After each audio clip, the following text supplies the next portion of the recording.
তুমি কি জানো, এক নবীকে সিংহের গর্তে ফেলে দেওয়া হয়েছিল, তবুও সিংহরা তার একটুও ক্ষতি করতে পারেনি।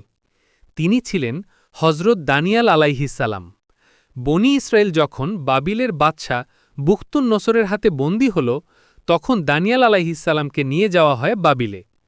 একদিন বাদশা এক অদ্ভুত স্বপ্ন দেখল, কেউ তার ব্যাখ্যা দিতে পারছিল না। তখন আল্লাহর পক্ষ থেকে দানিয়াল আলাইহিসাল্লাম সেই স্বপ্নের ব্যাখ্যা দিলেন। রাজা অবাক হয়ে তাকে সম্মানিত করল। কিন্তু আল্লাহর একনিষ্ঠ ইবাদত ও তাওহিদের দাওয়াতের কারণে শত্রুরা তাকে সিংহের গর্তে ফেলে দিল। কিন্তু আল্লাহর হুকুমে সিংহগুলো তার কাছে এসে শান্তভাবে বসে রইল, একটিও তাকে আঘাত করল না। এভাবেই আল্লাহ প্রমাণ করলেন তার নবীকে কেউ ক্ষতি করতে পারে না।